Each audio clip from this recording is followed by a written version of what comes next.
everybody, welcome to this week's video. Tonight is Yom Kippur. Today's Erev Yom Kippur, the Eve of Yom Kippur. And I wanted to just take this opportunity to wish you a meaningful fast, a meaningful day. If for whatever reason, medically, you're unable to fast, take small meals, and try to open up a prayer book, say some prayers, do your best. We should know that the Mishnah tells us the day itself brings atonement. This is a very, very special day. In fact, it's also known as Yom HaKadosh, the holy day, the holiest day of the year. And if you can try to get to some sort of service, just to feel a sense of community, that's important. And if you can't, that's okay too. You can pray at home, as I've said many, many times. You can absolutely pray at home. So we open the prayer this evening with the Kol Nidrei. Kol Nidrei is this moving, haunting melody. But if you ever read the translation, you find that the content is not so spiritual. It's all about the oaths, the vows that we've made, the promises that we've made. They should be null and void. What is going on over here?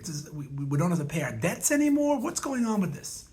So first of all, Kol Nidrei first comes on the scene sometime after the Crusaders. And it appears that Kol Nidrei was introduced when Jews were forced to accept Christianity and live life as Christians, and secretly they were living life as Jews. And every year before Yom Kippur, they would say this prayer, this statement, this declaration, that those promises we made are null and void. Now, as far as it goes for us, that's not the type of promise we're looking to give up on. Nobody has forced us into becoming Christian. We haven't made an oath to Christianity, and now we're living secretly as Jews. So what is it about? So first of all, you have to pay your debts. It's clear in the Torah. But you know all those things we say, oh, I'm never going to get my act together, or I'll never find someone to love, or I'm no good at this, or I'm no good at that, or I can't do this commandment, or I can't do Shabbat, or I can't keep kosher. All those statements, well, you know, those words have power. They actually limit us, and they become real. And so when it comes to Yom Kippur, we say, God, those are null and void. I didn't mean that. I can do better. I can be a better person. I can do my best to observe the commandments. I can get my act together. You know, there's a famous little story. I heard this from my colleague in Australia, Chaim Moss. He says that there was this fellow doing fishing. He's going fishing. Of course, he could only catch the little fish. And when he got the big fish, he tossed them back in. So his friend Yankel says, I don't understand. You caught some big fish. Why do you throw them back in? He says, well, I only have a little frying pan. Sometimes we limit ourselves, and we do that. It's self-imposed limitations. Instead of allowing us to leap forward, to grow, we've limited ourselves by the statements that we make. And come Erev Yom Kippur, the Eve of Yom Kippur, we begin by saying all those statements that I made that limit myself, that limit my spiritual growth, they should be null and void. God, don't look at them. Cancel them.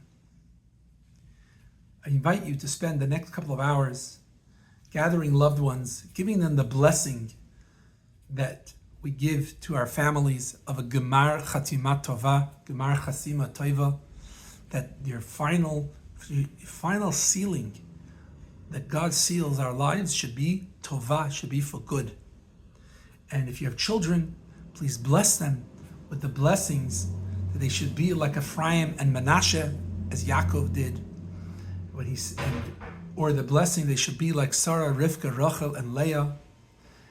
I'll try to put the text of that in the comment section.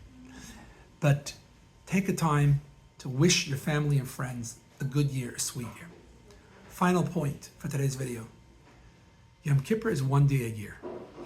If you are in good health, you should have no problem fasting. I encourage you to fast. Don't eat, don't drink from sunset tonight till nightfall tomorrow. Look it up on the calendar. In Chicago, the fast begins at 5:55 and ends at 6:54 tomorrow. Just take it easy. Don't go to the gym. Don't go running in the morning. Sleep in a little bit. We start services at 10 a.m. Try to make it. This is a very important thing. It's important for us. It's important for our children. It's important that we take this day seriously. If you can, fast for this day. Do it. And I wish you a meaningful fast and should have all merit, a good, sweet, happy, and healthy year, collectively and personally. Good Shabbos, good Yom Tov.